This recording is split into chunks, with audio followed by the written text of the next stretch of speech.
రెండవ అధ్యాయము 1, 2, 3 వాక్యాలు.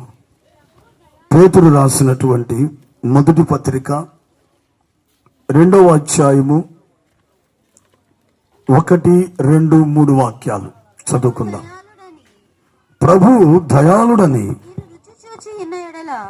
మీరు రుచి చూచి ఉన్న ఎడల సమస్తమైన దుష్టత్వమును సమస్తమైన కపటమును వేషధారణను అసూయను సమస్తమైన దూషణమైన మాటలను మాని క్రొత్తగా జన్మించిన శిశువులను పోలిన వారై నిర్మలమైన వాక్యమును పాలవలన రక్షణ విషయంలో ఎదుగు నిమిత్తము ఆ పాలను ఆపేక్షించుడి. దేవునికి మహిమ కలుగును గాక. చెప్దాం హల్లెలూయా, హల్లెలూయా. నా ప్రియమైనటువంటి దేవుని బిడ్డలారా, ఈ రాత్రి చదవబడినటువంటి ఈ వాక్య లేఖన భాగాల్లో నుంచి కూడి వచ్చిన మనందరితో ప్రభు మాట్లాడలాగిన ఒకసారి అందరూ 2 చేతుల పైకెత్తి ప్రభుకు స్తోత్రం చెప్దాం. స్తోత్రం, స్తోత్రం, స్తోత్రం, స్తోత్రం, స్తోత్రం. ప్రియులరా, చదవబడినటువంటి ఈ వాక్య లేఖన భాగాన్ని గమనిస్తే అపోస్తలుడైన పౌలు సంఘానికి తెలియపరుస్తున్నాడు. గమనించండి, ఇది అన్యజనులకు తెలియపరుస్తున్నటువంటి మాటలు కాదు. దైవజనుడైన పేతురు అన్యజనులు కాదు తెలియపరుస్తున్నది, సంఘములో ఉన్నటువంటి విశ్వాసికి తెలియపరుస్తున్నటువంటి హెచ్చరికలతో కూడినటువంటి మాటలు ఇవి. ఏమని చెప్తున్నాడంటే, బాగా గమనించాలి. ఆ వాక్యము ఒక లింకులా కనబడుతుంది. మీకు అర్థమయ్యేటట్లుగా చెప్తాను. 1, మీరందరూ రక్షణ విషయములో ఎదగాలి. చెప్పండి, ఏమంటున్నాడు? రక్షణ. ఆ వాక్యాన్ని మీకు అర్థమయ్యేటట్లుగా విడమర్చి చెప్తాను, జాగ్రత్తగా వినాలి. మీరందరూ రక్షణ విషయములో ఎదగాలి అంటే సంఘములో ఉన్న ప్రతి ఒక్కరూ రక్షించబడి ఉన్నారు. నా వైపు చూస్తూ వినాలి దయచేసి. సంఘములో ఉన్న వాళ్ళు ప్రతి ఒక్కరూ రక్షించబడిన వారు. ఒక వ్యక్తికి రక్షణ ఎప్పుడు కలుగుతుందంటే ఆ వ్యక్తిలో 3 కార్యాలు జరగాలి. 1, యేసు క్రీస్తుని నోటితో ఒప్పుకొని దేవుడు యేసుక్రీస్తు ప్రభుని మృతులలో నుండి లేపినని హృదయమునందు విశ్వసించిన వానికి రక్షణ కలుగుతుంది. అర్థమవుతుందా? ఒక వ్యక్తి రక్షించబడాలంటే యేసుక్రీస్తును విశ్వసించాలి. ఎలాగంటే యేసుక్రీస్తు ప్రభు అని నోటితో ఒప్పుకోవాలి. రెండవదిగా దేవుడు ఆయనను మృతులలో నుండి లేపి సజీవుడుగా యేసుక్రీస్తు ప్రభు ఉన్నాడని ఈ రాత్రి నువ్వు విశ్వసిస్తే దేవుని బిడ్డ నీకు రక్షణ కలుగుతుంది, నీకు రక్షణ కలుగుతుంది. రెండవదిగా దేవుని బిడ్డలారా, సువార్తను విని సువార్తను అంగీకరించి ప్రభు యొక్క నామమును బట్టి ఎవరైతే బాప్తిస్మము తీసుకుంటారో వారు రక్షించబడతారు. కొన్ని రెఫరెన్స్లు చెప్తాను చూడండి. మార్కు సువార్త 16వ అధ్యాయం. మొట్టమొదటిగా నేను చెప్పాను ఇందాక ఒక మాట, అది రోమా పత్రిక 10వ అధ్యాయము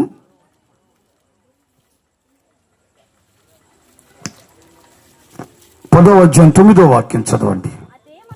అదేమనగా యేసు ప్రభు అని నీ నోటితో ఒప్పుకొని మృతులలో నుండి ఆయనను లేపినని నీ హృదయమునందు విశ్వసిస్తే నువ్వు రక్షించబడతావు. ఇది రెండవదిగా మార్కు సువార్త 16వ అధ్యాయము 15-16 వాక్యాలు. మార్కు సువార్త 16వ అధ్యాయము 15-16 వాక్యాలు. మరియు మీరు సర్వలోకమునకు వెళ్ళి సర్వ సృష్టికి సువార్తను ప్రకటించండి. ఎవరైతే ఆ సువార్తను విని నమ్ముతారో, నమ్మి ఎవరైతే బాప్తిస్మమును తీసుకుంటారో వారు రక్షించబడతారు. నమ్మకుండా బాప్తిస్మము తీసుకోకుండా ఉన్నవానికి శిక్ష విధించబడుతుంది. ఇది రెండవది. మూడవదిగా చూడండి, అదే రోమపత్రిక 10వ అధ్యాయము 13వ వాక్యం అండి. ఎందుకనగా రోమపత్రిక 10:13 చదువమ్మా.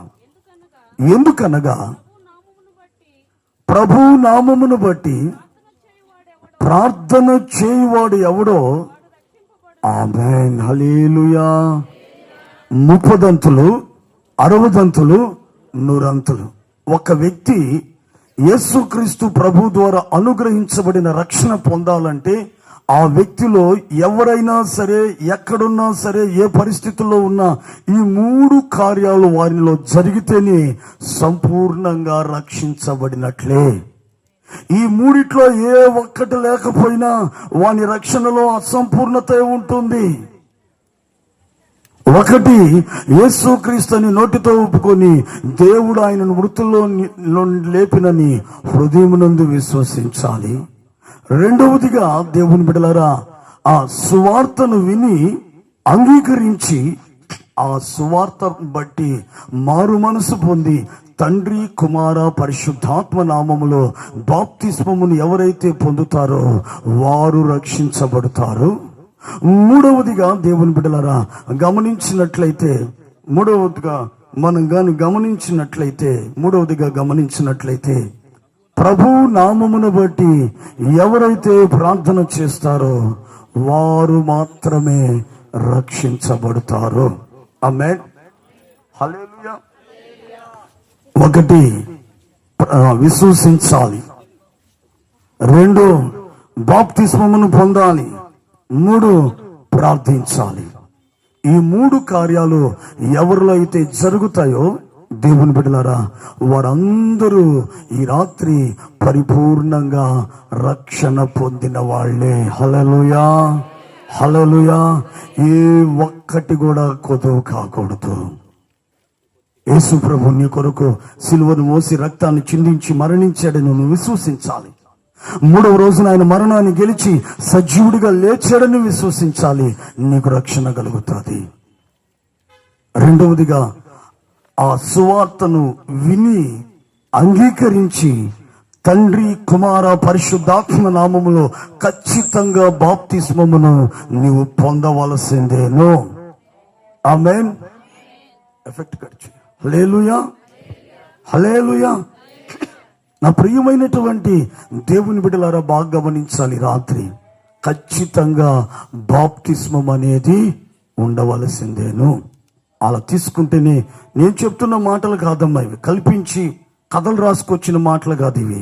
యేసు ప్రభు చెప్తున్నాడు. చెప్పినవాడు, యేసు ప్రభులో ఉన్న ప్రత్యేకత ఏంటో తెలుసా? ఆయన బోధించే బోధంతా అనుసరించి ప్రజలకు చూపించేవాడు. ఊరకనే చెప్పలేదు మీరు బాప్తిస్మం పొందితే మీరు రక్షించబడతారని. ఆయన కూడా యోహాను దగ్గరకు వచ్చి ఏం చేశాడు తెలుసా? యోర్దాను నదిలో బైబిల్లో రాస్తుంది. వచ్చి ఆయన అంటాడు, నాకు కూడా బాప్తిస్మం ఇవ్వనంటే యోహాన్ అంటాడు, అయ్యా నీ చెప్పులు వారు ఇప్పడానికి కూడా నేను యోగ్యత లేనివాడను, నేను నీకు ఎలా బాప్తిస్మం ఇవ్వాలనంటే యేసయ్య అంటాడు, నీతి యావత్తు ఇలాగ నా జరగవలసి ఉన్నది కనుక నీవు నాకు ఖచ్చితంగా తగ్గించు, నీవు నాకు ఖచ్చితంగా బాప్తిస్మమును ఇవ్వవలసిందే అని యేసుక్రీస్తు ప్రభువారు కూడా యోర్దాను నదిలో యోహాను దగ్గర ముంచట బాప్తిస్మమును ఆయన తీసుకున్నాడు. ఆయన తీసుకున్నాడు కాబట్టి దేవుని బిడ్డ ఈ రాత్రి బోధిస్తున్నాడు, చెప్తున్నాడు. ఆయన మాటలను నిరాకరించడానికి నీవైనా నేనైనా ఏ పార్టీ వాళ్ళము? కాబట్టి రక్షించబడాలంటే ఖచ్చితంగా రెండవదిగా బాప్తిస్మం ఉండాలి. మూడవదిగా దేవుని బిడ్డలారా, ప్రభు నామమును బట్టి ప్రార్థన చేస్తూనే ఉండాలి. ఇది ఎప్పటిదాకా? మన మరణ పర్యాంతం వరకు ప్రభు రాకడ పర్యాంతము వరకు అనుదినము ఒక వ్యక్తి ఆహారాన్ని ఎలా తీసుకుంటాడో శరీరానికి, అదే విధంగా ప్రతి దినము యేసు నామమును బట్టి ప్రార్థన చేస్తూ ఉండాలి. అలా ఈ 3 కార్యాలు జరిగితే ఆ వ్యక్తి ఏమవుతాడంటే రక్షించబడతాడు. బాగా వినండి దేవుని బిడ్డల, రక్షించబడిన వాడు ఆ రక్షణలోనే ఉండకూడదు. పేతురు చెప్తున్నాడు, రక్షణలో మీరు ఎదుగు నిమిత్తం అంటున్నాడు. అంటే దాని అర్థం ఏంటి? ప్రభు యందు విశ్వాసం ఉంచి బాప్తిస్మమును పొంది ప్రార్థించి రక్షణ పొందిన నీవు ఆ రక్షణలో నువ్వేమవ్వాలి? రాత్రి ఎదగాల దేవుని బిడ్డ, రక్షణలో నువ్వు పెరగాలి. ప్రతిదినము రక్షణలో నువ్వేమవ్వాలంటే రాత్రి ఎదిగించబడాలి. ఎందుకు ఎదగాలంటే రక్షణలో. అలా ఎదిగించబడిన వాడే ప్రభు రాకడలో ఎత్తబడతాడు. హల్లెలూయా, హల్లెలూయా.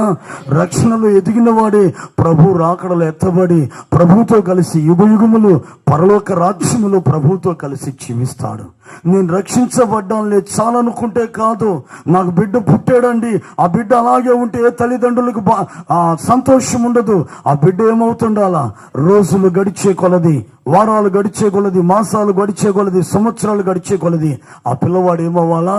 తల్లిదండ్రుల ముందు పెరగాల, పెద్దవాడు అవ్వాలి. ఒకవేళ పెరగకుండాగానే ఉంటే డాక్టర్కి వెళ్ళి చూపిస్తాను. ఏమండి డాక్టర్ గారు, మా అబ్బాయి వాడికి ఎంత పెడుతున్నానండి తిండి, లీటర్ పాలు తాగుతున్నాడు, బూస్ట్ అవి తాగుతున్నా, కొంచెం కూడా ఎదగట్లేదండి వాడు, ఏదైనా ట్రీట్మెంట్ చెప్పండి సార్ అంటారు. అంటే ఏ తల్లిదండ్రులు బిడ్డలు ఎదగకుండా అట్లాగనే ఉంటే, మరగుజ్జుల్లాగా ఉంటే ఏ తల్లిదండ్రులు కూడా ఇష్టపడరు. అదే విధంగా రక్షించబడిన నీవు ఈ రాత్రి దేవుని బిడ్డ, ఆ రక్షణలో నువ్వేమవ్వాలా?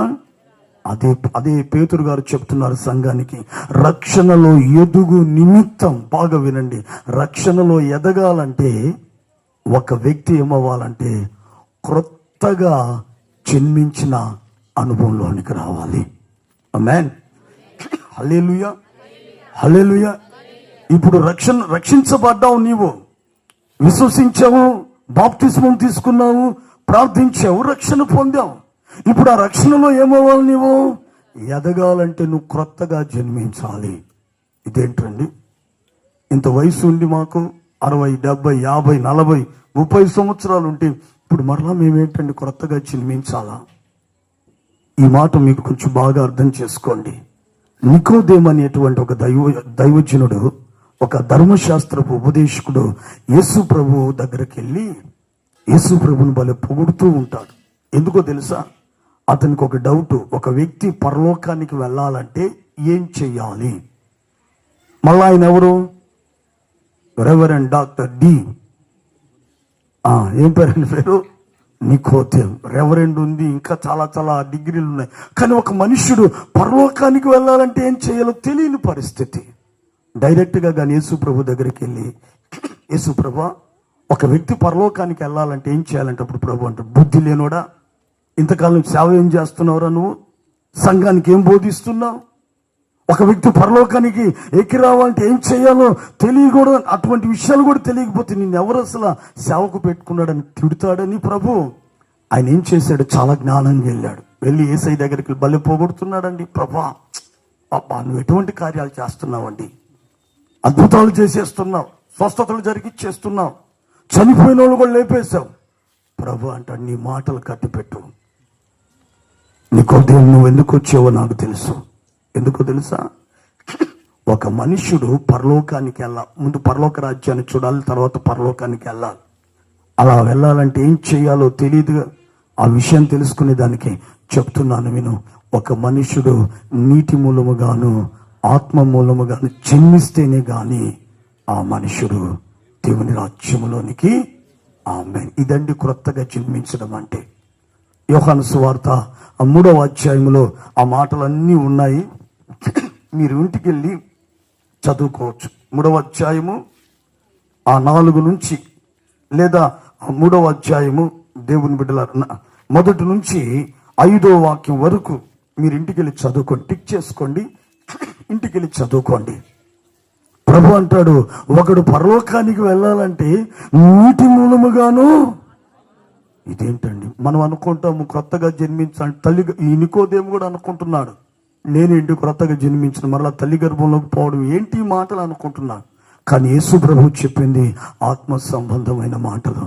నీటి మూలముగా అంటే తండ్రి కుమార పరిశుద్ధాత్మ నామములో దేవుని బిడ్డలారా బాప్తిస్మము ద్వారా క్రొత్తగా జన్మించడము.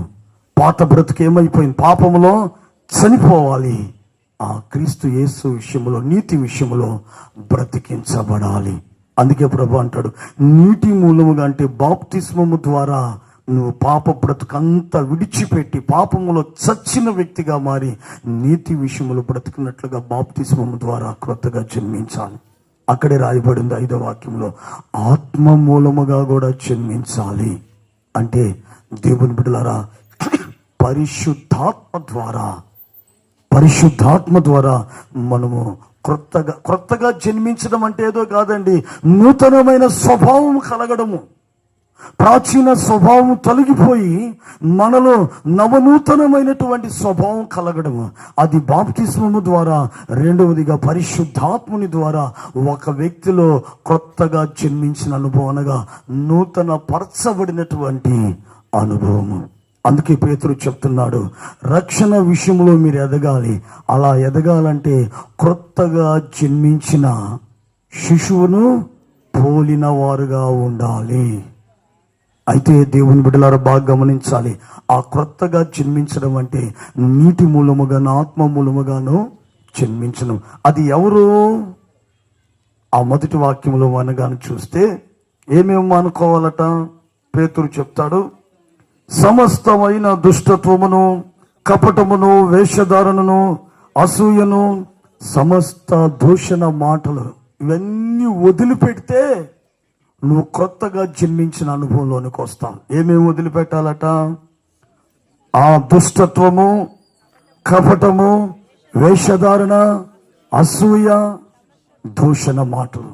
ఇవి దేవుని బిడ్డలారి కడవరి దినాల్లో అనేకులలో కనబడుతున్నటువంటి అపవిత్రమైన కార్యాలు అవి ఏంటంటే ఈ దుష్టత్వము, కపటము, వేషధారణ, అసూయ, దూషణ మాటలు.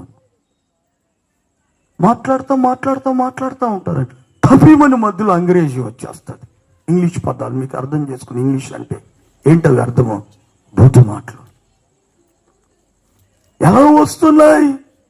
ఆ వ్యక్తి దైవ సన్నిధికి వస్తున్నాడు కానీ వానిలో నూతన స్వభావం లేదు. క్రొత్తగా జన్మించిన వాడైతే దేవుని బిడ్డలు అవన్నీ విడిచిపెట్టుంటాడు. అందుకే మందిరాలకు వచ్చినా సరే ఈ మధ్యకాలంలో దేవుని బిడ్డలారా మాకు బ్రాంచ్ ఒకటి ఉంది కోడురుపాడులో. ఒక ఆదరణ కూటంలో ఒక పెద్ద ఆయన, చాలా మంచి వ్యక్తి, దేవునికి స్తోత్రం కలుగును గాక, రిటైర్డ్ అయినటువంటి హెడ్ మాస్టర్ గారు.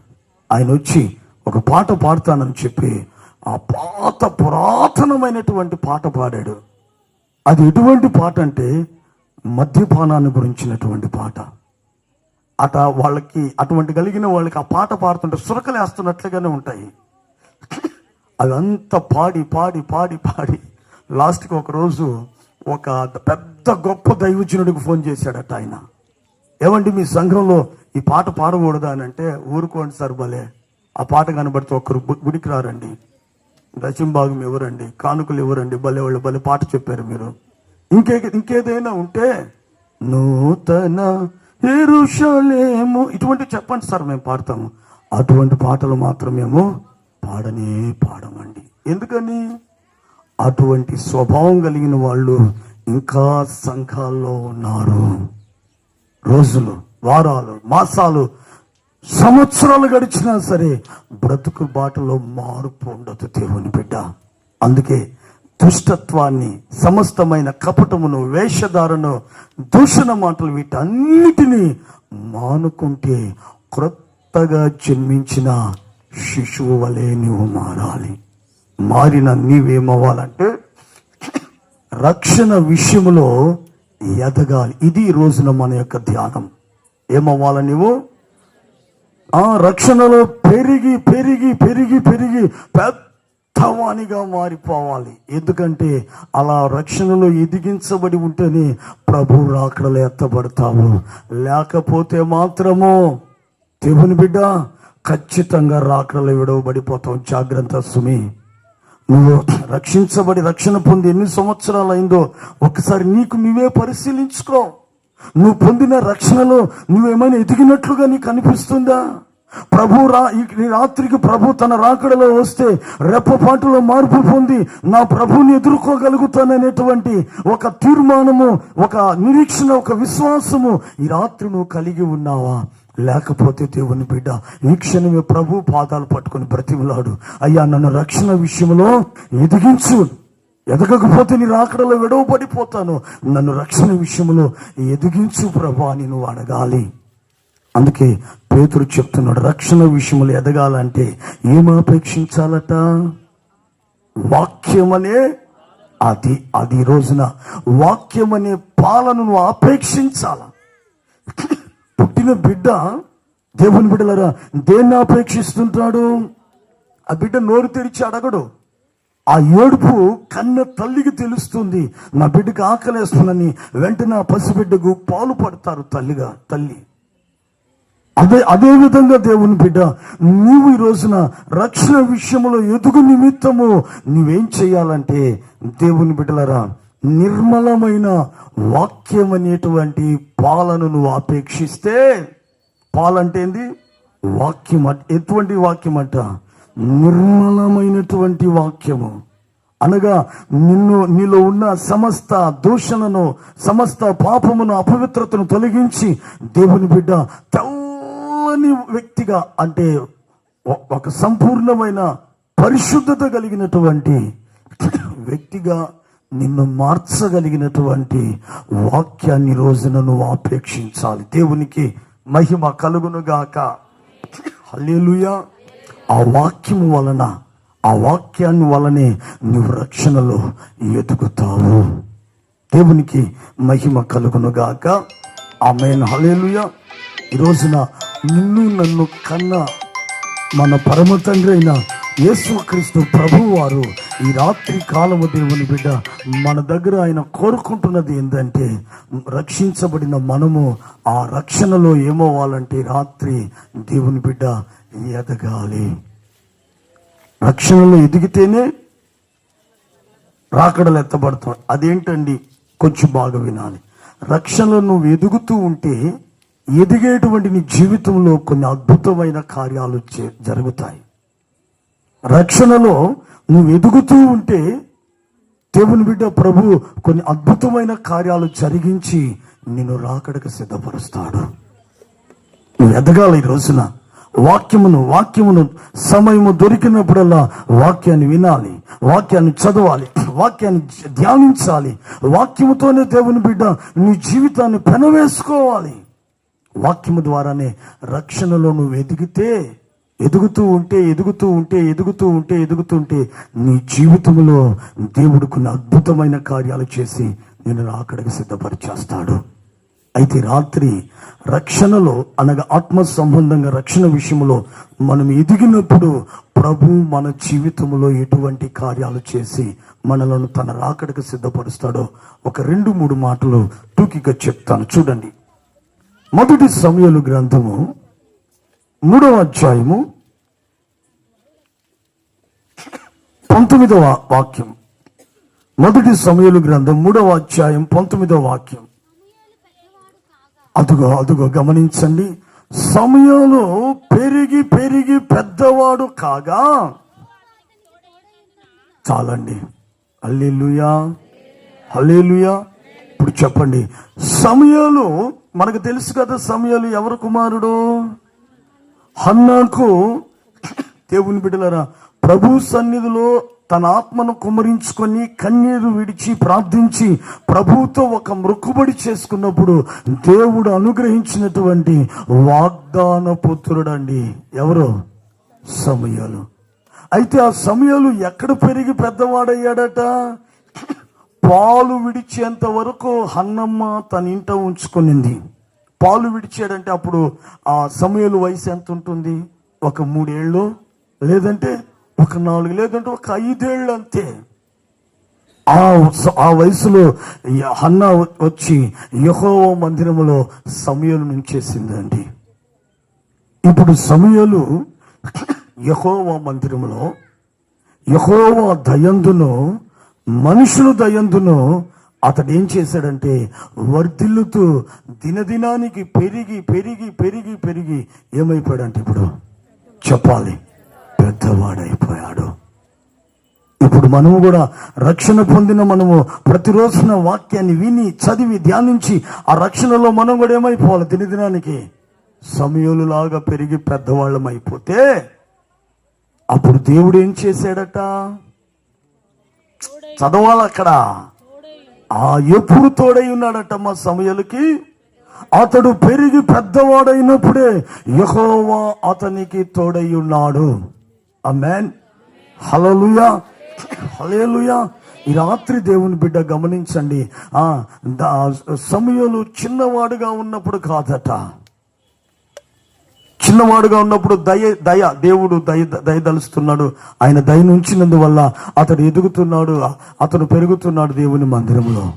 కానీ ఎప్పుడు యెహోవా సమూయేలుకు తోడుగా ఉండడం ప్రారంభించాడట, పెరగకుండా సమూయేలు ఎదగకుండా ఆరోగ్యం విషయంలో కానీ, శారీరకంగా కానీ, జ్ఞానం విషయంలో కానీ, పరిశుద్ధత విషయంలో కానీ, ప్రార్థనలో కానీ, నిరీక్షణలో కానీ, సేవ పరిచర్య క్రమము విషయంలో కానీ సమూయేలు ఎదగకుండా ఉన్నప్పుడు, చిన్నవాడుగా ఉన్నప్పుడు దేవుడు తోడుగా లేడు. ఆయన శారీరకంగా ఎదుగుతున్నాడు, ఆరోగ్యంగా ఎదుగుతున్నాడు, పరిశుద్ధతలో ఎదుగుతున్నాడు, విశ్వాసంలో ఎదుగుతున్నాడు, ప్రార్థనలో ఎదుగుతున్నాడు, నిరీక్షణలో ఎదుగుతున్నాడు. దేవుని బిడ్డలారా, సేవ పరిచర్య విషయంలో సమూయేలు పెరిగి పెద్దవాడై ఒక స్థితికి రాగానే అప్పుడు యెహోవా అతనికి తోడుగా ఉన్నాడు. ఆమేన్, హల్లెలూయా. ఈ రోజున దేవుని బిడ్డ, నువ్వు కూడా రక్షణ విషయంలో పెరిగి పెరిగి పెద్దవాడైతే నీ జీవితంలో జరిగే కార్యం ఏంటో తెలుసా?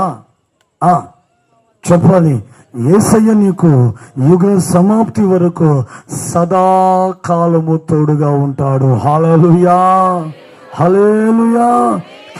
అది ఏ కాలమైనా కానీ, చలికాలాలు వేసవ కాలాలు కదమ్మా నేను చెప్తున్నది. మన ఆత్మీయ జీవితంలో శోధన కాలం వస్తుంది, శ్రమల కాలం వస్తుంది, వ్యాధులతో కూడినటువంటి కాలం వస్తుంది, హృదయము వేదనతో నింపబడినటువంటి కాలం వస్తుంది. అందుకే జీవము కలిగినటువంటి యేసుక్రీస్తు ప్రభు ఆయన అంటున్నాడు, యుగ సమాప్తి వరకు సదాకాలము నీకు ప్రభు తోడుగా ఉంటాడట. ఈ రాత్రి ఎప్పుడు నీవు ఆత్మ సంబంధంగా రక్షణ విషయంలో, పరిశుద్ధతలో, ప్రార్థనలో, అన్ని విషయంలో ఎదిగి పెరిగి పెద్దవాడు అయితే, ఎదిగిన వ్యక్తిగా ఉంటే అప్పుడు యేసుక్రీస్తు ప్రభు సదాకాలము నీకు తోడుగా ఉంటాడు. దేవుని బిడ్డ, ఒక మాట అడుగుతాను, సమాధానం చెప్పండి. ఒక అధికారి, ఒక మంత్రి ఒక వ్యక్తికి సపోర్ట్గా ఉంటే ఆ వ్యక్తి చెలరేగిపోతాడండి. ఈ మధ్యకాలంలో ఒక సంఘటన విన్నాను. ఒక ఏరియాలో కార్పొరేటర్ ఉన్నాడు. ఆయన ఒక పార్టీకి సంబంధించినటువంటి వ్యక్తి, మంచి వ్యక్తే. బాగా గమనించండి దేవుని బిడ్డలరా, వాళ్ళ పార్టీ అధికారంలో ఉన్నప్పుడు ఒక్క ఫోన్ ఎవరికైనా సరే, అధికార లైట్ ఒక ఫోన్ సర్రంటూ వచ్చేసేసేవాళ్ళు, కాలువలో పరిగెత్తుకుని వచ్చేసేవాళ్ళు. ఎప్పుడైతే వాళ్ళ పార్టీ గద్దె దిగిందో, దేవుని బిడ్డలారా, వాళ్ళ ఇంటి ముందు లైట్ చెడిపోతే ఎలక్ట్రికల్ డిపార్ట్మెంట్ వాళ్ళకి ఫోన్ చేసి, సార్ ఉన్నాను సార్, వస్తాం కానీ మేమా తొందర పెడతారు. ఏంది అర్థం ఏంటి? అధికారం ఉంటేనే ఒక వ్యక్తికి ఎంత విలువ, ఎంత ఘనత. 5 ఏళ్లే కానీ మన యేసయ్య భూమిని, ఆకాశమును, సర్వలోకాన్ని నోటి మాటల ద్వారా సృజించినటువంటి దేవుడు. మన జీవితంలో సమస్త కార్యములను సాధ్యపరచుటకు సర్వశక్తి కలిగిన దేవుడు. దేవుని బిడ్డ, ఈ రాత్రి నీకు తోడుగా ఉంటే ఇక నీకు విరోధంగా ఎవరు నిలుస్తారు? అందుకే దేవుడు మన పక్షాన ఉండగా మనకు విరోధి ఎవరు? మనల్ని ఎవరు అడ్డుకోగలుగుతారు? మన ఆశీర్వాదాన్ని, మన ఎదుగుదలను, మన ఫలింపును ఎవరు ఆపగలుగుతారో? ఎందుకంటే జీవము కలిగిన దేవాది దేవుడు మనకు తోడుగా ఉంటాడు. నిజమే దేవుని బిడ్డ, మనం కొనసాగిస్తున్న ఈ విశ్వాసపు యాత్రలో కలిగిన దేవాది దేవుడైన యెహోవా ఇవ్వబోయే బహుమానం యందు దృష్టి నిలిపి శ్రమలు అనుభవించడానికి ఇష్టపడ్డాడు. గమనించాలి, మోషే చిన్న వయసులో ఉన్నప్పుడు, పసిప్రాయములో ఉన్నప్పుడు, యవన కాలములో ఉన్నప్పుడు, నా ప్రియమైనటువంటి దేవుని బిడ్డలారా బాగా గమనించాలి, బహుమానము, ఆ దేవుని యొద్ద ఒక బహుమానం ఉంది. ఈరోజు కూడా మనం చెప్పుకున్నాం, యెహోవా దగ్గర ఏముందట? బహుమానము. రెండవదిగా ప్రతీకారం అనగా శిక్ష ఉంది. పేతురు ఎదగనంత వరకు బహుమానాన్ని గురించి ఆలోచించలేదు. కానీ నా ప్రియమైనటువంటి సహోదరి సహోదరులారా, మోషే పెరిగి పెద్దవాడైన తర్వాత అతడు బహుమానం యందు దృష్టి ఉంచాడండి. దీని మీద ఏ బహుమానం అది? రాజులు ఇచ్చే బహుమానాలు కాదు, అధికారుల వల్ల కలిగేటువంటి బహుమానాలు కాదు, దేవుని బిడ్డ మరొకరి వలన కలిగిన బహుమానాలు కాదు. కానీ సృష్టికర్త అయిన యెహోవా ఇవ్వబోయేటువంటి బహుమానం యందు ఆయన దృష్టి నిలిపాడు. హల్లెలూయా. అంటే ఈ వాక్యములో నుంచి మనం నేర్చుకోవాల్సింది ఏంటంటే, దేవుని బిడ్డలారా బాగా గమనించాలి, పెరిగి పెద్దవాడైన తర్వాత బహుమానమును పొందాలి. బహుమానం ఉందని ఎరిగి బహుమానమును పొందాలని, ఆ బహుమానం పొందుటకై శ్రమ పడుతూ దేవుని బిడ్డ ముందుకు మనము కొనసాగించబడతాం. దేవునికి మహిమ కలుగునుగాక. హల్లెలూయా. బాగా గమనించండి, పెరిగి పెద్దవాళ్ళుగా మారితే బహుమానం మీద దృష్టి నిలుపుతారు, బహుమానమును పొందాలని తపన పడతారు. బహుమానాన్ని ఏ విధము చేతైనా ప్రభు దగ్గర నుంచి పొందుకోవాలని తపన పడతారు. ఈరోజు ఆ వాక్యం చదవండి, యెషయా గ్రంథము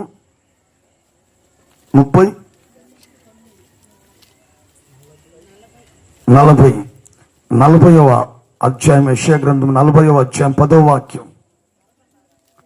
యెషయా గ్రంథం 40వ అధ్యాయం 10వ వాక్యం. ఇదిగో తన బాహువే తన పక్షమున ఏలుచుండగా ప్రభువగు యెహోవా తానే శక్తి సంపన్నుడై వచ్చును. అదిగో ఆయన ఇచ్చు బహుమానము ఆయన యొద్దనే ఉన్నది, ఆయన చేయు ప్రతీకారము అదిగో. దేవుని యొద్ద రెండు ఉన్నాయి, ఒకటి బహుమానము, రెండు ప్రతీకారం అంటే శిక్ష. ఇప్పుడు చెప్పండి, మోషే పెరిగి పెద్దవాడైనందువల్ల అతని దృష్టి దేని మీద పడింది? జీవము కలిగిన దేవుడైన యెహోవా ఇవ్వబోయే బహుమానం యందు దృష్టి నిలిపాడు. ఏంటా బహుమానము? పరలోక రాజ్యం. ఆమేన్, హల్లెలూయా. ఏంటా బహుమానము? పరలోక రాజ్యము. పరలోక రాజ్యము స్వాస్థ్యముగా ఇవ్వడానికి జీవము కలిగిన దేవుడు ఇష్టపడుతున్నాడు. మోషే ఆ బహుమానం మీద దృష్టి ఉంచాడు. నా వైపు చూస్తూ వినాలి. ఒకవేళ నువ్వు రక్షణలో ఆత్మ సంబంధంగా ఎదగలేదనుకో, దేవుని బిడ్డ, ప్రభు దగ్గర ఒక బహుమానం ఉందన్న విషయం నీకు తెలియదు. ఎంతసేపటికి లోక సంబంధంగానే ఆలోచిస్తూ ఉంటాం. అప్పులు తీరాలని, పిల్లలు చదువుకోవాలని, పెళ్ళిళ్ళు అవ్వాలని, ఇండ్లు కట్టుకోవాలని, వీటి మీదే నీ ధ్యాస ఉంటుంది, వీటి మీదే నీ దృష్టి ఉంటుంది. అలా కాకుండా రక్షణ విషయంలో కానీ నువ్వు కానీ ఎదిగితే దేవుని బిడ్డ, నీ మనోనేత్రం వెలిగించబడుతుంది. అప్పుడు ప్రభువు నీకు ఒక బహుమానం ఇవ్వబోతున్నాడు. అదేదో కాదు, పరలోక రాజ్యమనే నీకు స్వాస్థ్యముగా బహుమానంగా ఇవ్వబోతున్నాడని నువ్వు తెలుసుకొని ఆ బహుమానము పొందడానికి నువ్వు ఈ లోకంలో ప్రభు కొరకు బ్రతుకుతావు. లేకపోతే దేని కొరకు బ్రతుకుతావు? మేలుల కొరకు, ఉపకారాల కొరకు, పిల్లల కొరకు, వీటి కొరకు వాటి కొరకు బ్రతుకుతావు. కానీ నువ్వు పెరిగి ఆత్మ సంబంధంగా రక్షణ విషయంలో పెరిగి నువ్వు పెద్దవానిగా మారితే, దేవుని బిడ్డ, నీ మనోనేత్రం వెలిగించబడి ప్రభు నీకంటూ ఒక బహుమానాన్ని త్వరగా తీసుకురాబోతూ ఉన్నాడు. అప్పుడు ఆయన అంటాడు, నా తండ్రి వలన ఆశీర్వదించబడిన వారులారా రండి, లోకము పుట్టినది మొదలుకొని ఇదిగో మీకు ఇవ్వాలని బహుమానంగా స్వయంగా నా స్వహస్తాలతో నిర్మించాను ఈ 12 పునాదుల మీద కట్టబడినటువంటి ఈ పరలోక పట్టణాన్ని మీరు స్వతంత్రించుకోండి అని ఆ బహుమానం ప్రభు మనకిస్తాడు. అది ఎంతకాలం ఉంటుంది ఆ బహుమానం చెప్పండి? పరలోకం అనే బహుమానం ఒక 100 సంవత్సరాలు ఉంటుందా? 1000 సంవత్సరాలా? కాదు.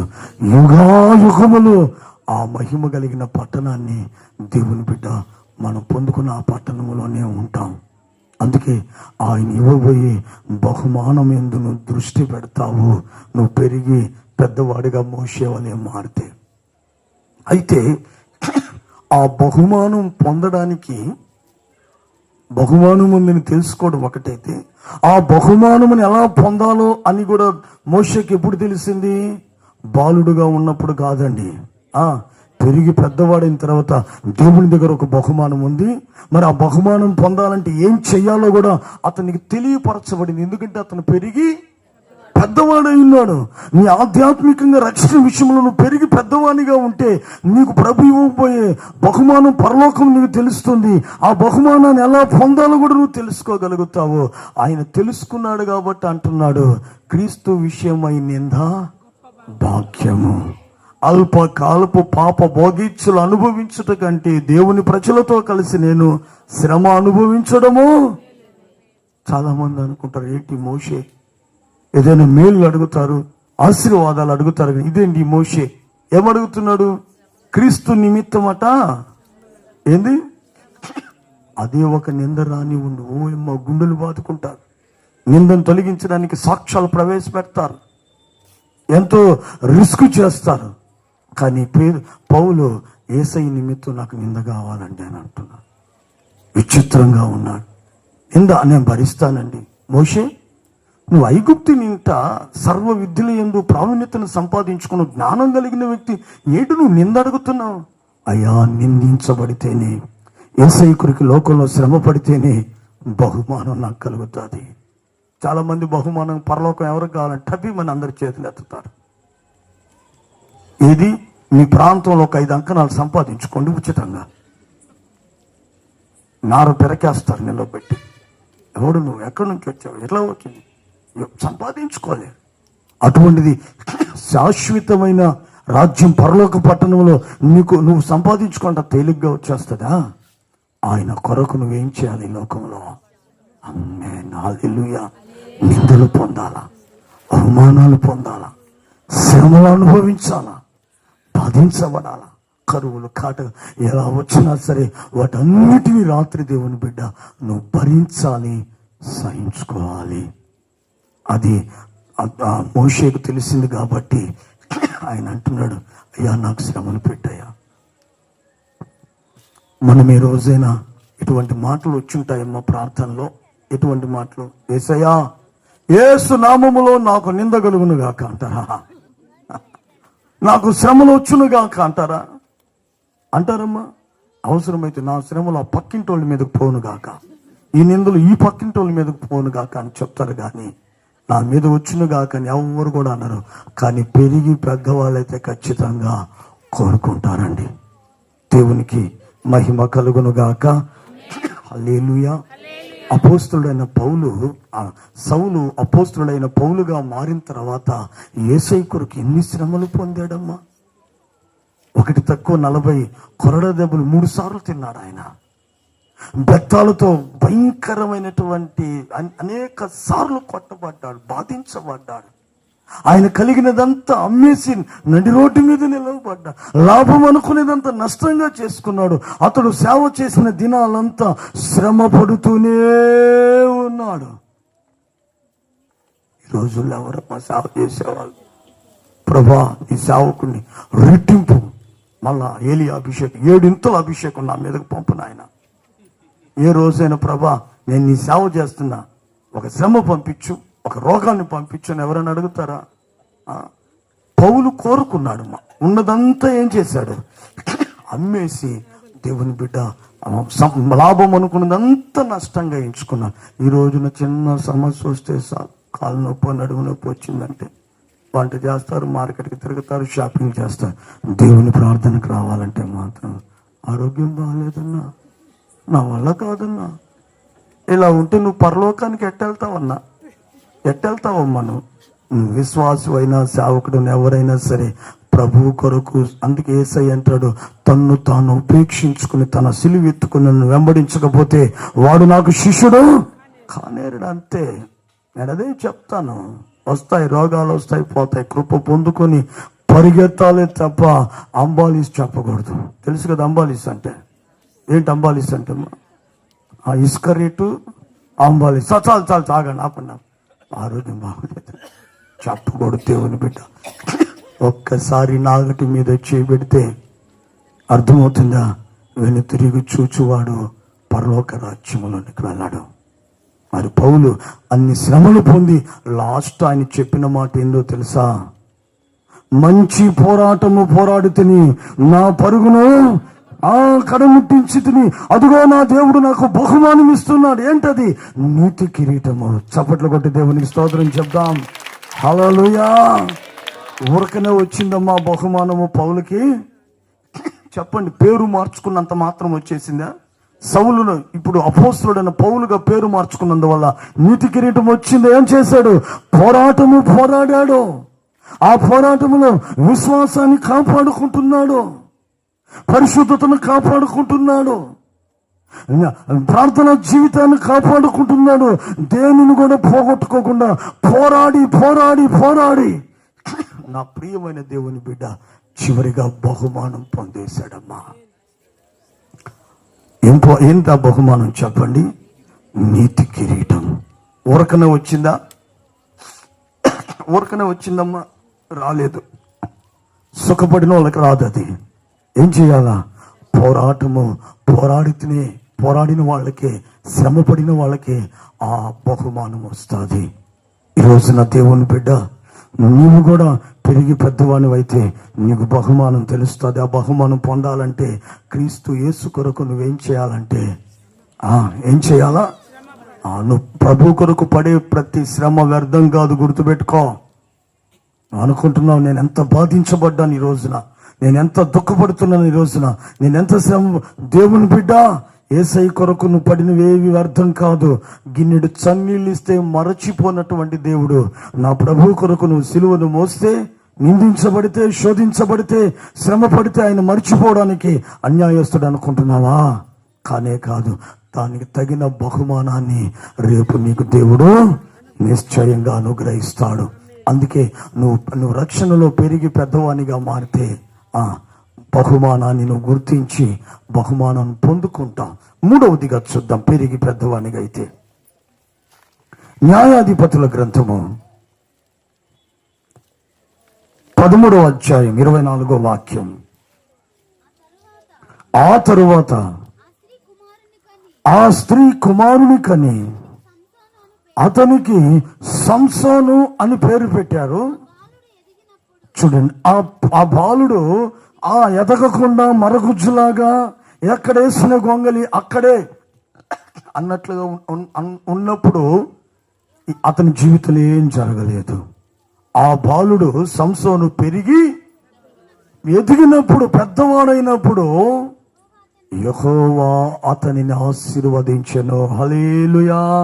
ఇప్పుడు చెప్పండి, రక్షణ విషయంలో ఎదిగి పెరిగి పెద్దవానిగా ఉంటే ఒక్కటి నీ జీవితంలో ఏం జరుగుతుంది? మొట్టమొదటిగా ఆయన నీకు తోడుగా ఉంటాడు. రెండవదిగా రక్షణ విషయంలో ఎదిగి పెరిగి పెద్దవానిగా ఉంటే బహుమానమును గుర్తిస్తావు, బహుమానాన్ని పొందుకునే మార్గము తెలియపరచబడుతుంది, బహుమానాన్ని పొందుకుంటావు. మూడవదిగా దేవుని బిడ్డలారా, నీవు రక్షణ విషయంలో ఎదిగి పెద్దవానిగా మారితే జీవము కలిగిన దేవాది దేవుడైన యెహోవా ఏం చేస్తాడంటమ్మా? ఆశీర్వదిస్తాడు. ఆమేన్. హల్లెలూయా, హల్లెలూయా. ఏమవుతారంట పెరిగి పెద్దవాడైనప్పుడు? ఆ సంసోను బాలుడుగా ఉన్నప్పుడు దీవించబడలేదు. చాలా మంది, నా ప్రియమైన దేవుని బిడ్డలారా, నా వైపు చూస్తూ గమనించండి. చాలా మంది యేసు ప్రభు దగ్గర ఆశీర్వాదాలు అడుగుతారు, కానీ పొందలేరు. ఎందుకని? వారు ఆధ్యాత్మికంగా రక్షణ విషయంలో ఎదిగిన అనుభవం లేదు వాళ్ళకు. శారీరకంగా లెక్కేసుకుంటారు. యేసు ప్రభు నమ్ముకుని మేము 25 సంవత్సరాలు అయింది, సిల్వర్ జూబ్లీ కూడా మొన్నే చేసుకున్నాం. అర్థమైందా? అయినా మా ఇల్లు దీవించబడలేదే. నాకు తెలిసినటువంటి ఒక కుటుంబం ఉంది, దేవుని బిడ్డలారా. ఇంచుమించు ఆ ఇంట్లో ఉండేవాళ్ళు ఒక 7 మంది 8 మంది ఉన్నారు. 2 తల్లిదండ్రులు, మిగిలిన వాళ్ళంతా పిల్లలే.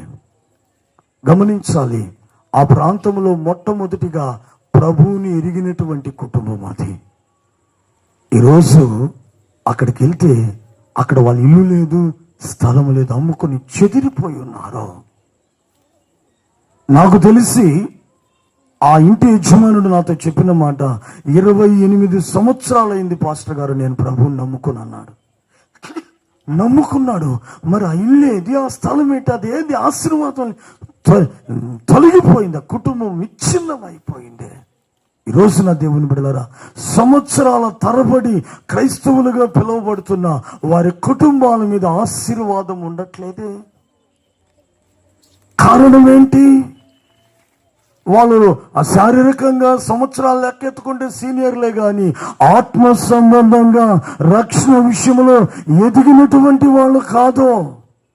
ఈ రోజున ప్రభు చేతను ఆశీర్వదించబడాలంటే, నా ప్రియమైనటువంటి దేవుని బిడ్డలారా, నువ్వు ఏమవ్వాలంటే రక్షణ విషయంలో ఎదిగితేనే నువ్వు ఆశీర్వదించబడతావు. లేదంటే మాత్రము దేవుని ఆశీర్వాదాన్ని నువ్వు పొందుకోలేవు. దేవునికి స్తోత్రం కలుగును గాక. హల్లెలూయా. యాకోబు జీవితాన్ని గమనిస్తే, నా వైపు చూస్తూ వినాలి దయచేసి. యాకోబు అన్నను మోసం చేసి ఒక ఆశీర్వాదాన్ని కొట్టాడు. ఏంటది? జ్యేష్ఠత్వపు హక్కు అనేటువంటి ఒక ఆశీర్వాదం. రెండవదిగా తండ్రిని మోసం చేసి మరొక ఆశీర్వాదాన్ని కొట్టాడు. ఏంటంటే దేవుడు ఇస్సాకుకి ఇచ్చిన దీవెనలన్నీ కొట్టేసుకున్నాడు. మూడవదిగా దేవుని బిడ్డలారా, తన మామకు మస్కా కొట్టి గొర్రెల మందలన్నిటినీ కొట్టేశాడు. ఒక ఆశీర్వాదం. ఇప్పుడు ఎన్ని ఆశీర్వాదాలు ఉన్నాయా యాకోబు దగ్గర? 3 ఆశీర్వాదాలు. ఈ ఆశీర్వాదాల కొరకు పరితపించాడు యాకోబు. ఆయన అనుకుంటున్నాడు, నేను జ్ఞానవంతుని కదా, మా అన్న తిండిపోతాడు, అందుకే జ్యేష్ఠత్వపు హక్కు తెలియకుండా నాకు అమ్మేసుకుని, నేను జ్ఞానవంతుని కాబట్టి చిక్కుడుగాయల వంటకం పెట్టి జ్యేష్ఠత్వపు హక్కును నేను తీసుకున్నాను. మా నాన్న గుడ్డివాడు, కళ్ళు కనబడవు కాబట్టి అన్నకు రావాల్సినవన్నీ జ్ఞానయుక్తంగా నేను తీసేసుకున్నానని చెప్పుకుంటున్నాడు. మా మామ వెర్రివాడు కాబట్టి మందలు కూడా నేను పొందుకున్నాను అన్నాడు. కానీ దేవుని బిడ్డలారా, ఆ ఆశీర్వాదాలు ఏవి కూడా అతనికి అక్కరకు రాలేదు. అన్న దగ్గర పొందినది, తండ్రి దగ్గర పొందినది, మామ దగ్గర పొందిన ఈ ఆశీర్వాదాలు అతనికి అక్కరకు రాలేదు. తన అన్న చేతుల్లో నుంచి తప్పించబడడానికి అన్న ఏం చేస్తున్నాడు? 400 మందిని వెంట పెట్టుకొని కత్తులు కటారాలు తీసుకొని యాకోబుని చంపడానికి వస్తున్నారు. అతని చేతుల్లో నుంచి తప్పించబడడానికి అన్న దగ్గర పొందిన ఆశీర్వాదం ఏమి ఆపలేకపోయింది. తండ్రి దగ్గర పొందుకున్న ఆశీర్వాదం ఆపలేకపోయింది. మామ దగ్గర పొందిన ఆశీర్వాదము ఆపలేకపోయింది. ఆ తర్వాత గుర్తించాడండి, ఇవి కాదు.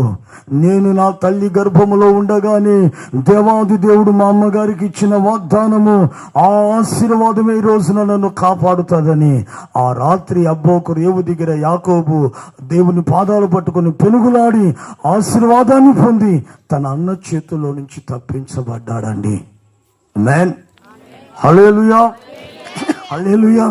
అంటే అప్పుడు తెలియని పరిస్థితుల్లో ఇప్పుడు అబ్బోకు రేవు దగ్గరకు వచ్చే లోపల ఈ 3 ఆశీర్వాదాలు పొందినప్పుడు మన భాషలో చెప్పాలంటే యాకోబు నును మీసాలు కలిగి యవనస్తుడు, 22-23 మంచి లేత వయసు అన్నమాట. చిన్నవాడే అనుకోవాలి, జీవితంలో అనుభవం లేను. కానీ తన మామ ఇంటి నుంచి తండ్రి ఇంటికి వచ్చేటప్పుడు అతడు పెరిగి పెద్దవాడైపోయినాడు. కాబట్టి దేవుని బిడ్డలారా, దేవుని యొక్క ఆశీర్వాదపు విలువను తెలుసుకొని ఆ ఆశీర్వాదం పొందడానికి ఒక రాత్రంతా దేవుని పాదాలు పట్టుకొని పెనుగులాడి ఆశీర్వదించబడి అన్న చేతుల్లో నుంచి తప్పించబడ్డాడు. ఈరోజు నా దేవుని బిడ్డ, నువ్వు పెరగాల, రక్షణలో పెరగాల, నువ్వు ఆధ్యాత్మికంగా పెరిగి పెద్దవానిగా మారితేనే నువ్వు ఆశీర్వదించబడతావు. పెరిగి పెద్ద అయితే ఎలా ఆశీర్వదించబడతావు అంటే, నువ్వు పెరిగి పెద్దవాడైనప్పుడు ఎలా ప్రార్థించాలో నీకు తెలుస్తుంది, ఎలా పెనుగులాడాలో తెలుస్తుంది, విశ్వాసం పెట్టి ఎలా ప్రార్థన చేయాలో, నిరీక్షణతో ఎలా ప్రార్థన చేయాలో, ఆత్మచేత నింపబడి సఖ్యముగాని మూలుగులతో ఎలా ప్రార్థన చేయాలి, ఇవన్నీ ఎప్పుడు తెలుస్తుందంటే నువ్వు రక్షణలో ఎదుగుతూ ఎదుగుతూ ఎదుగుతూ ఉంటే నువ్వు ప్రార్థన ఎలా చేయాలో నువ్వు తెలుసుకొని పెనుగులాడి ఆత్మచేత నింపబడి విశ్వాసంతో నిరీక్షణతో ప్రార్థన చేసి దేవుని యొద్ద నువ్వు రక్షణ పొందుకుంటావు. నువ్వు ఎదగలేదనుకో, రక్షణ విషయంలో ప్రార్థన, పరలోకమందున్న మా యొక్క తండ్రి, మీ నామం పరిశుద్ధపరచబడును గాక, మీ రాజ్యం వచ్చును గాక, మీ చిత్తం నెరవేర్చు, మాకు నేటికి కావాల్సిన అనుదిన మన ప్రార్థన ఎక్కడ ఉంటే అనుదిన ఆహారాలు ఎక్కడే ఆగిపోతాయి మనకు. ఇంతే, నీలో ఎదుగుదల లేకపోతే మరి ఘోరం. కొన్ని దగ్గరకి వెళ్తే అక్కడ చనిపోయి శవం ఉంటుంది, అక్కడ పరలోక ప్రార్థన చేస్తారు, నేడు మాకు కావాల్సిన ఆహారము నేడు మాకు దయచేయండి. అరే, అటు చనిపోయి ఉన్నారు, వాళ్ళు ఏడుస్తున్నారు, అయితేనేమి మాకు నేడు రావాల్సిన ఆహారం మాకు దయచేయండి. అట్లాగే ఉంటుంది మన ప్రార్థన కూడా. నువ్వు ఎదగాల దేవుని బిడ్డ, రక్షణలు ఎదుగుతుంటే ఆ యాకోబు అప్పటి వరకు యాకోబు ఇప్పుడు అలా ప్రార్థన చేయలేదు. ఆయన ఎదిగాడు కాబట్టి దేవుని పాదాలు పట్టుకుని దేవునితో పెనుగులాడి పోరాడి గెలిచాడు ప్రార్థనలో. నువ్వు కూడా రక్షణలో ఎదుగుతూ ఎదుగుతూ ఎదుగుతూ ఎదుగుతూ ఎదుగుతూ ఉంటే ప్రతి విషయం కొరకు ఎలా ప్రార్థన చేయాలో నీకు తెలియపరచబడుతుంది. అలా ప్రార్థన చేస్తూ దేవుని దగ్గర నుంచి సకల ఆశీర్వాదాలు పొందుకుంటూ, నాకు తెలిసిన ఒక సహోదరుడు తన స్థలం అమ్మాడు. స్థలం అమ్మినప్పుడు వాళ్ళు మాట రాయించుకోకుండా ఏదో మాట వరకు కొంత డబ్బు ఇచ్చారు, మిగిలిన డబ్బు పెండింగ్ పెట్టేశారు. రోజులు, వారాలు, మాసాలు గడిచిపోతున్నాయి, సంవత్సరం దాటిపోయింది. అతను వచ్చి, అన్నా ఏంటన్నా, వచ్చింది కదా డబ్బు, వచ్చింది కదా అనుకుంటే అలా వచ్చి వాళ్ళు అలా పెండింగ్ పెడుతున్నారు, నాకు అనుమానంగా ఉంది, అసలు ఇస్తారో ఎవరో. అప్పుడు నేను అడిగిన, ఏదైనా రాయించుకోవాలి కదా, తెలిసిన వాళ్ళని మళ్ళా ముఖమాటానికి అనుకున్నానన్నా. ఇంటికన్నా వాళ్ళ మనస్సు మారి నాకు రావాల్సిన డబ్బు ఇవ్వాలన్న, దేవుడు ఆశీర్వదించాలన్న నా కొరకు ప్రార్థించి నేను కూడా ప్రార్థన చేస్తున్నాను. ఎంతసేపటికి ఇవ్వవలసిన వాని మనసును మార్చు, నీ మనసు కూడా మారాలా చెప్పే, నీ మనసు మారాలి. ఏంటన్నా, ప్రభా నాకు కానీ అది వస్తే నీ కొరకు ఇది చేస్తానని చెప్పు, అప్పుడు వస్తాడన్న. ప్రార్థన మొదలు పెట్టాడు. నెల లోపల వాళ్ళే ఫోన్ చేసి, పలానా రోజు నువ్వు నేరుగా వచ్చేసి కోర్టు కాడికి వచ్చే మన రిజిస్ట్రేషన్ పెట్టుకుంటామని డబ్బులు తీసుకుని వచ్చి ఇచ్చేసాడు. మన సంఘానికి సంబంధించినోడు కాదులేమ్మా, వేరే అతను. అప్పుడు చెప్పా, ఈ సంఘంలో ఇచ్చేపో దేవునికి అంటే. అప్పటి వరకు ఎవరు మనసు మారాలని, ప్రభా ఇవ్వాలి ప్రభా, వాడు మనసు మార్చు, నీ మనసు మారింది. అదేనమాట దేవుని బిడ్డలారా, నువ్వు రక్షణ విషయంలో ఎదిగినప్పుడు నువ్వు ఏ పరిస్థితిని బట్టి దేని కొరకు ఎలా ప్రార్థన చేయాలో నీకు తెలియపరచబడుతుంది. అప్పుడు ఖచ్చితంగా దేవుని ఆశీర్వాదం నీ తల మీదకు దిగొస్తుంది. చివరి మాట నేను చెప్పి ముగిస్తాను. పెరిగి పెద్దవాళ్ళు అయితే ఏం జరుగుతుందో. ఆదికాండం 25వ అధ్యాయము 27వ వాక్యం అండి. ఆదికాండం 25వ అధ్యాయం 27వ వాక్యం. ఆ చిన్నవారు అనగా యాకోబు అతని సహోదరుడైన ఏశావు, వాళ్ళిద్దరూ ఎదిగి పెరిగి పెద్దవాళ్ళైనప్పుడు ఏశావు వేటయందు నేర్పరి అయి, అదిగో ఒకడేమైపోయాడమ్మా, అరణ్యవాసిగా మారిపోయాడు. ఎదిగి పెరిగి పెద్దవాడై అరణ్యవాసి అయ్యాడు. మరొకడు అనగా మన యాకోబు గారు మాత్రం పెరిగి పెద్దవాడైనప్పుడు ఏమయ్యాడంటమ్మా, యాకోబు సాధువై ఆమేన్ గుడారములో, అదిగోండి హల్లెలూయా హల్లెలూయా. 4వదిగా ఎదిగినప్పుడు కలిగేటువంటి కార్యం ఏంటంటే, యాకోబు పెరిగి పెద్దవాడై ఎదిగాడు. అతడు ఎక్కడున్నాడంటే గుడారములో నివసిస్తూ ఉన్నాడు. హల్లెలూయా, హల్లెలూయా. ఎదగనంత వరకు తల్లి కొంగు పట్టుకొని అక్కడ ఇక్కడ రోడ్లలో, అక్కడ ఇక్కడ పంచల్లో, చలివేంద్రాల్లో, అర్థమైన సత్రాల్లో ఉంటున్నాడు. పెరిగి పెద్దవాడైన తర్వాత ఎక్కడికి వచ్చేసాడటమ్మా? సాధువై గుడారములో నివసించడం ప్రారంభించాడు. చివరిగా మనము పెరిగి పెద్దవాళ్ళమైతే దేవుని బిడ్డలారా, మనము కూడా గుడారములో నివసిస్తాం. ఏ గుడారము? గుడారం అంటే ఇల్లు, నివాస స్థలము. ఏ గుడారము? ఏ గుడారము? దేవుని యొక్క. అందుకే పాత నిబంధనలో మోషేతో చెప్తాడు, నేను నివసించడానికి ఒక మందిరం కట్టు. దానికి ఏమని పేరు పెట్టాడంటే ప్రత్యక్షపు గుడారము. అనండి ఒకసారి, ప్రత్యక్షపు గుడారము. ఈ రోజున దేవుని బిడ్డ, నీవు నేను ఎక్కడ నివసిస్తాం? పెరిగి పెద్దవాళ్ళమైతే ప్రత్యక్షపు గుడారం అనగా దేవుని మందిర ఆవరణములో నివసిస్తాము. అందుకే దావీదు అంటాడు, ఏమంటాడు? మంత్లీ వన్స్, మొదటి వారం దేవుని మందిరంలో నివాసం చేస్తా అన్నాడమ్మా. ఏమన్నాడు ఆయన? ఏమన్నాడు?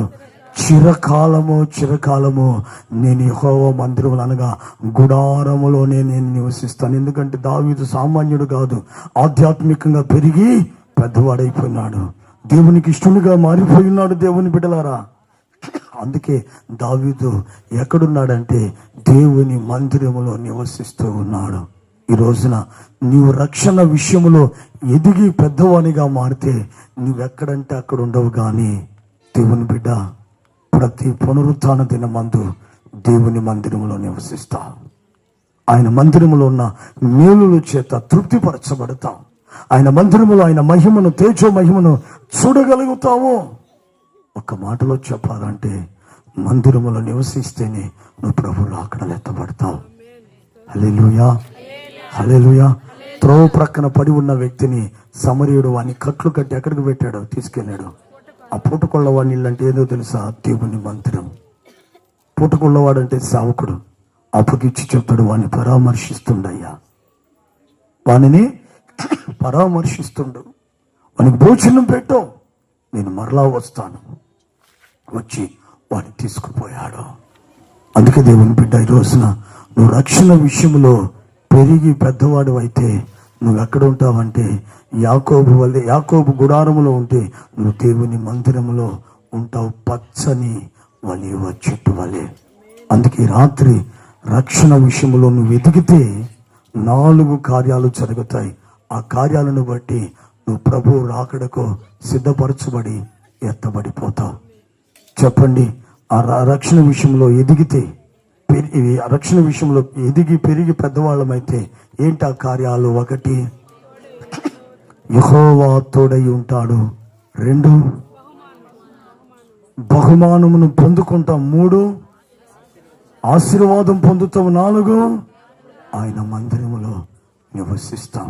కాబట్టి ఈ రాత్రి నా ప్రియమైనటువంటి దేవుని బిడ్డలారా, గమనించాలి. రాత్రి మనము కూడా రక్షణ విషయంలో ఎదుగు నిమిత్తము నిర్మలమైన వాక్యం అనేటువంటి పాలన అపేక్షించాలి.